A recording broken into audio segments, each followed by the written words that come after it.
For the past few years, Ricky Gervais, Stephen Merchant, and Karl Pilkington have been meeting regularly for a series of pointless conversations. This is one of them. Testing. Is that all right? Hello and welcome to the Ricky Gervais Show with me, Ricky Gervais, Stephen Merchant. Hello. And the little round-headed buffoon that is Karl Pilkington. All right.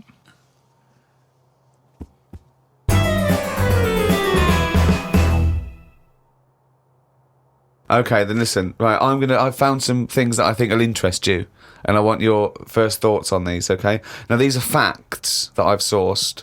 Okay. What's the actual topic? Well, you love animals, don't you? You're interested in animal Some facts. of them.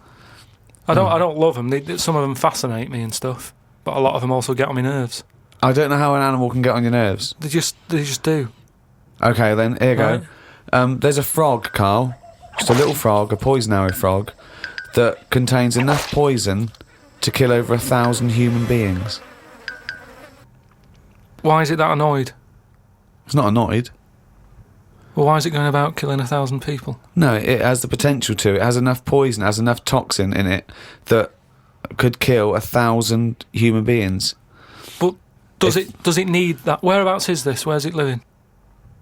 Rainforest, I think. And does it need that sort of power? Is it in that much? Is it getting threatened a lot? Is what I mean. Well, no, because it's saying, don't come near me, and it shows it with its colours. It's got the colours that say it doesn't want to be eaten. It doesn't want people to chew a bit, right, and go, oh, I'm an idiot.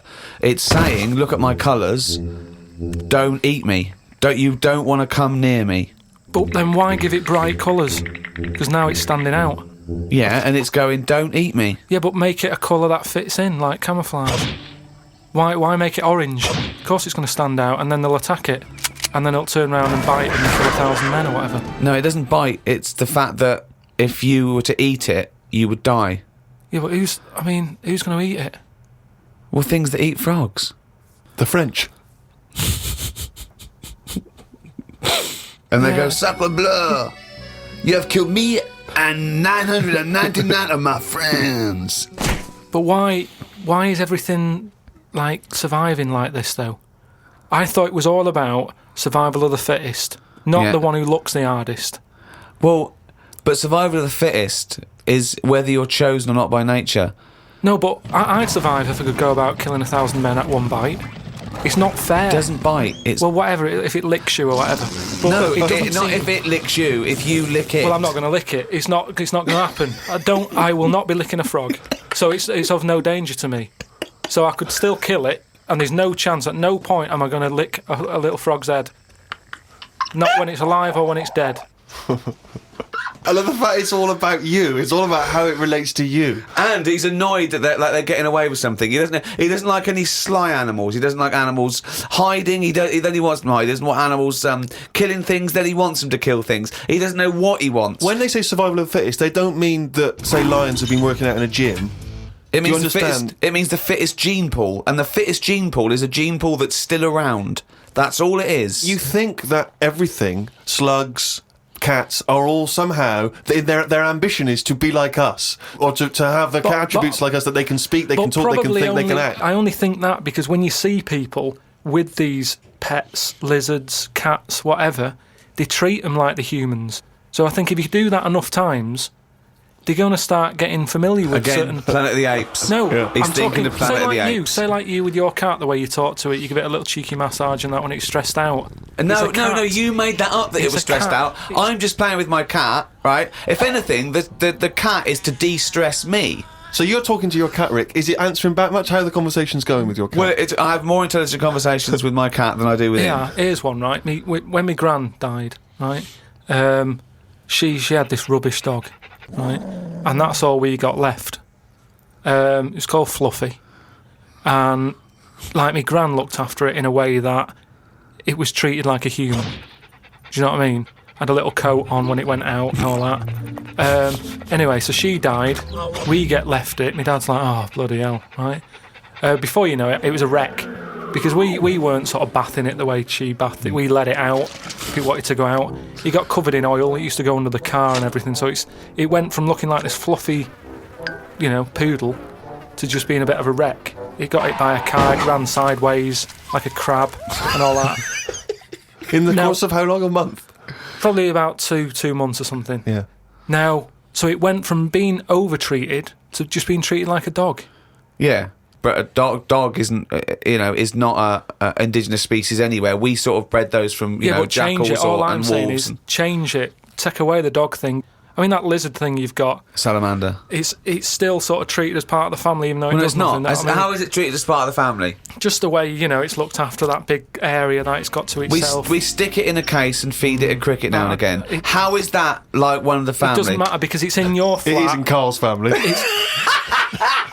It's in your flat, innit? And it's sat in that corner. I just mean, as time goes on, things get educated as they get older. How old's that lizard? You don't. How old is it? About 15 years old. Right. Now, it knows more now than it did when you got it because it's been in those surroundings. It's had its eye on things. It's 15, so presumably it listens to a lot of Linkin Park, goes on the internet a lot. No, but do you know what I mean? You've already proved your point. It's like that fella who kept hitting the dog on the head with a stick. Right. Pavlov, at no point did he hit a dog on the head with a stick. But he kept doing it, and eventually the dog went, I'm sick of this, and wandered off, didn't it? Pavlov Yeah, brilliant. Do you know what I'd like to do? A programme where you paraphrase someone's theory. So Pavlov's first. We could do Freud. Give us, what do you know about Sigmund Freud, the father of psychoanalysis? Right, come on in. I don't know anything on him. Here's an interesting fact. If the frog annoyed you, this might annoy you. A blind chameleon will still change colour to match its surroundings. You're aware that the chameleon can... Yeah, whatever it sits on. Yeah. But then what happens when you put one of them on a mirror? No, does it get stressed out, or what? What's it copying? Well, it probably doesn't need to copy anything because it looks at itself and it goes, oh, look, looks like that. It's brilliant. God, that was fast. That's the fastest I've ever done that. That is brilliant. So they can go any colour. There's nothing. You can put them on anything, and they'll go to the thing. I don't want you to have a chameleon because you'd just be trying to see what it could and couldn't Try and do. catch it out. I know, yeah. Pop it on some tartan. But again, say like the frog thing, right? Pop it on the telly. Yeah. Couldn't do it fast enough. Why does the chameleon need that skill of copying a colour? Because at the end of the day, that's mainly sticking in the woods, isn't it? By trees, by grass. Right. Why can't it just stay green? That's all it needs. Those colour changes are only for camouflage, aren't they? I don't know. Some of them are for attraction. Some of them to show moods, anger. No, but I just think we're encouraging them. You see, maybe this is evolution or whatever, but at the end of the day, because they can change colour, they're wandering out of their area. They can be wandering about, through a car park and everything, just because they'll go, well, I don't want to get seen, change the colour of concrete. Whereas... Or into the colour of a Fiat Punto. But they should just stay green. Stay green, right? Stay in the woods and stay safe. I love this public information for chameleons. Words of advice for chameleons. Oh, God. Stay green, stay in the woods, stay safe, good night. Oh, God. Right.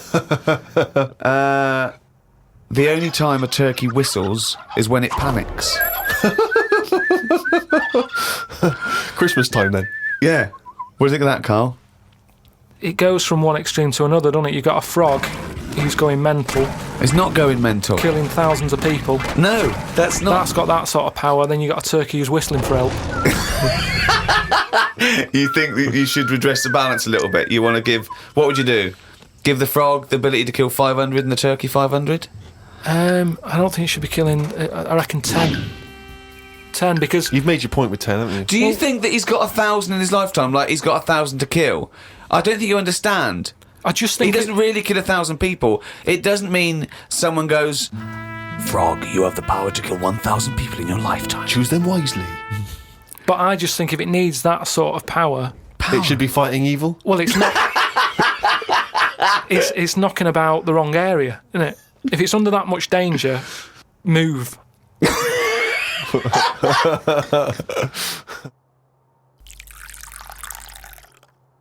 I was thinking the other day about, your body and everything, because it is amazing, isn't it? How it works. Oh, yeah. Does the brain control you, or are you controlling the brain?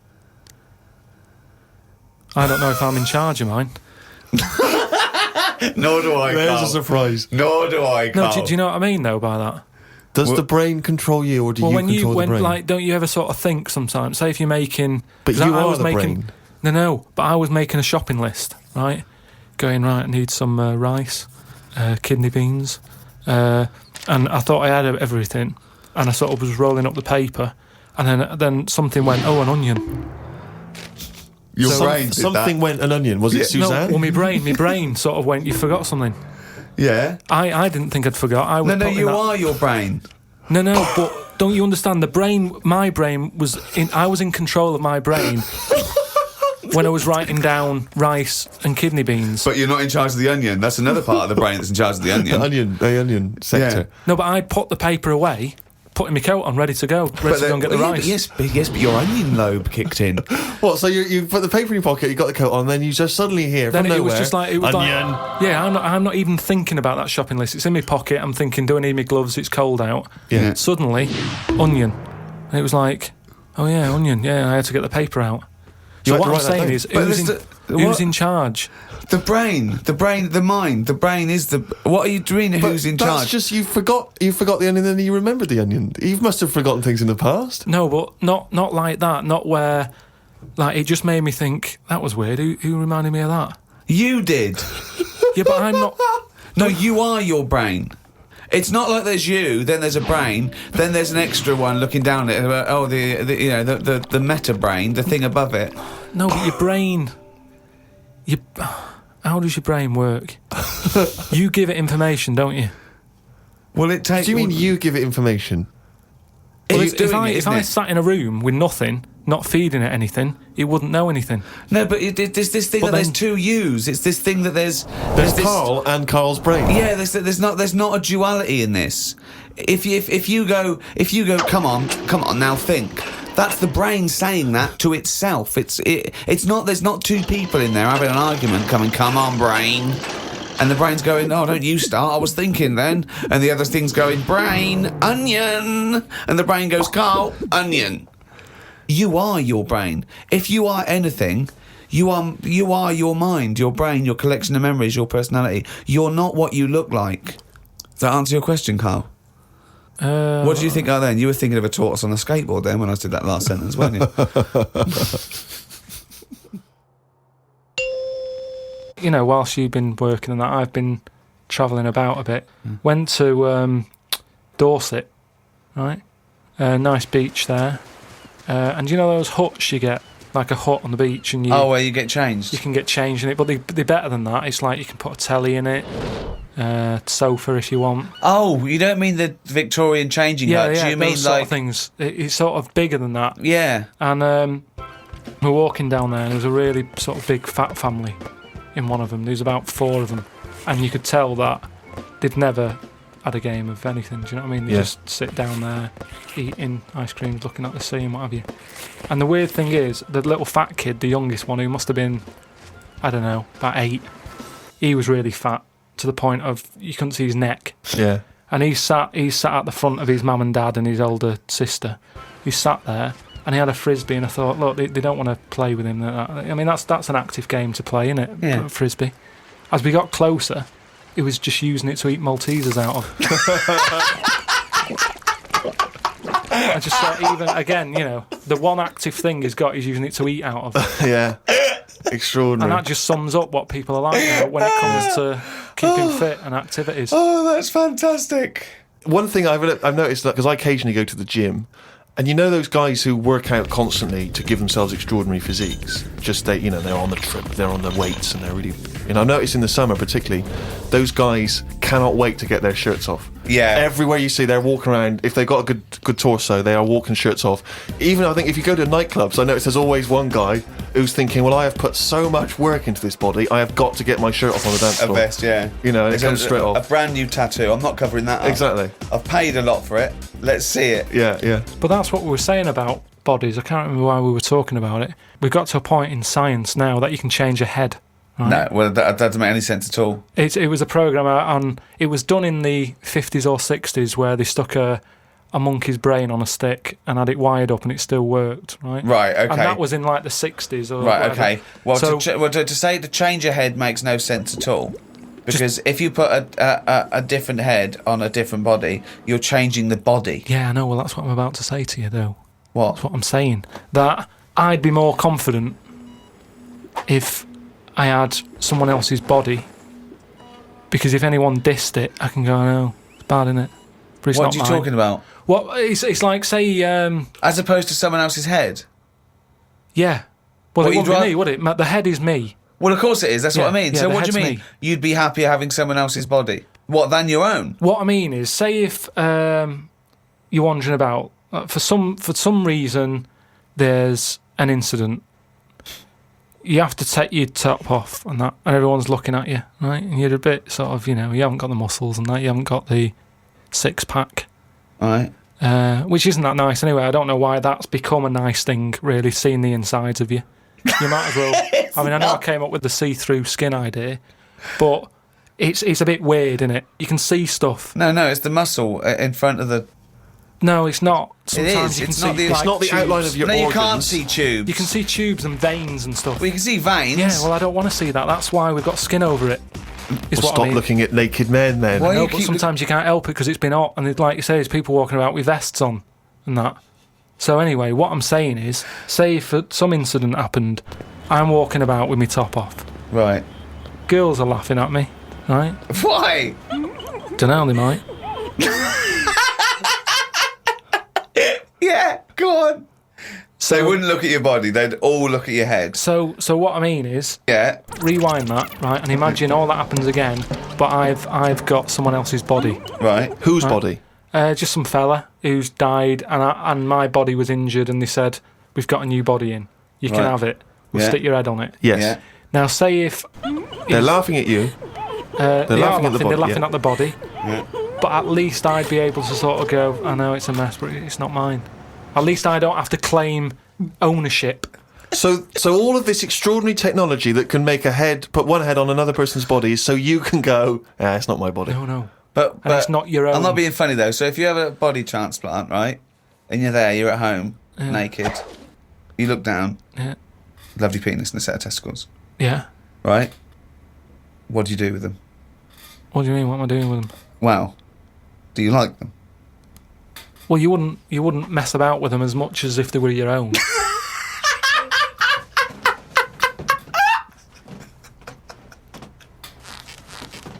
But if you did mess about with them, would you feel guilty that you were messing about with another man's testicles and penis? And it's the full body. Yeah. No, because they're not my hands either.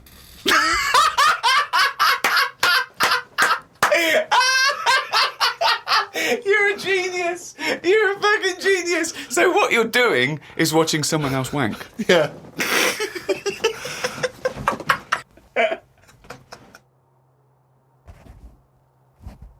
Oh, chimpanzee's that? He's gone and written it down again. That's the ever-changing jingle for Karl's diary, excerpts of which we like to read each week. Walked through Covent Garden. There were 5 of them mimes knocking about. I don't understand why people take pictures of mimes. Everyone looks like a mime in a picture. That's so true. That's really true. If the point is they're staying still, if that's their skill, a picture won't tell that story. That's absolutely true. My dad took the cat to be put down today because it kept bumping into things since losing its sight. My mum said she's not going to get another one. She said the parrot is looking worried as it's seen the budgie and the cat go in the space of 3 months. Your mum said the parrot's looking worried. What happened to the cat then? It gets into a lot of fights. It lost one eye, and then it got into another fight and lost another. Oh, and it was just walking around bumping into stuff. The vet sort of said, we can do stuff to keep it alive and all that, but it's a bit out of order, isn't it? Because it costs a fortune, they shouldn't tell you. But Mum and Dad can't afford to have eyes put on it and stuff. no, you can't have eyes put on a cat No, anyway. but they said, we can do something here. We can What? have its eyes sorted out. But I don't think you should be allowed cats. Why? Not the Pilkington family. Why not? Well, They they have keep good dying. lives. Yeah, I know, but they have good lives whilst they're still knocking about. It's just that we get through them. It's a good job you're not going to have kids. Oh, God almighty. I can't believe it. A mate sent me a story on email about a bloke in China who has this weird illness that means he can't have his picture taken. That's not the weird bit. If he tries, his body doesn't appear in the photo. Don't talk shit. He has had group pictures taken and everyone appeared apart from him. Don't talk shit. The That's story bollocks. had a picture next to it of a family photo and it said he was stood at the back, but you couldn't see him. Right, he wasn't in the picture. He was in the picture. No, he wasn't in the picture. We've done loads of tests and stuff. No, on him. I haven't done loads of tests. This is bollocks. There's no way this is scientifically possible. What's his want? Yeah, now he's wanted. Just a white bit of paper up on the police wall. Have you seen this man? What man? If you see him, tell us. You're talking shit. Suzanne watched the film You've Got Mail tonight for about the 14th time. I don't think you could properly fancy someone without seeing them, unless you're blind. I think it's odd when blind people have affairs. Why is that odd? Just because most stuff is based on looks, innit? So you think once they've found someone, they're happy with them, stick with them. But no, it's not true.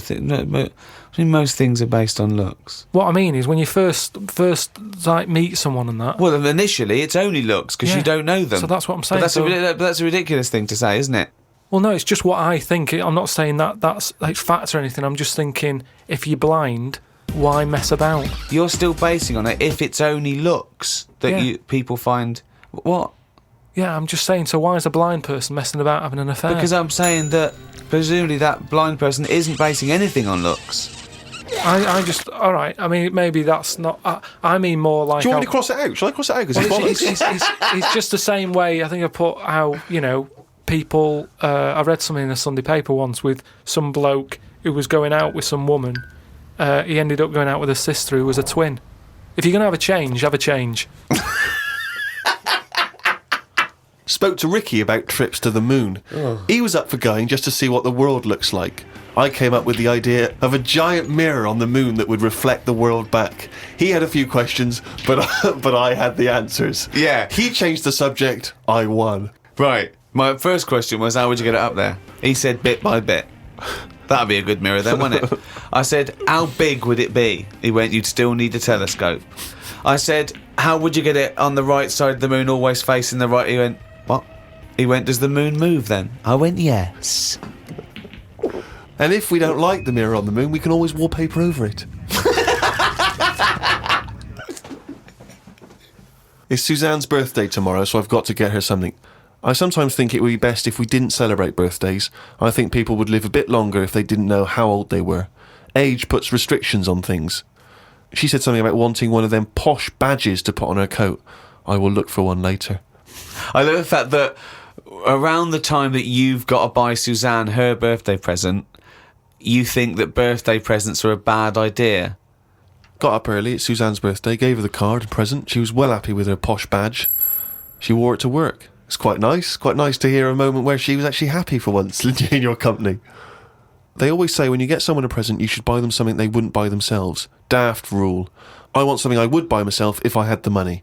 When I was young, me Auntie Nora got me a present I wouldn't buy myself. It was a t-shirt with her face on.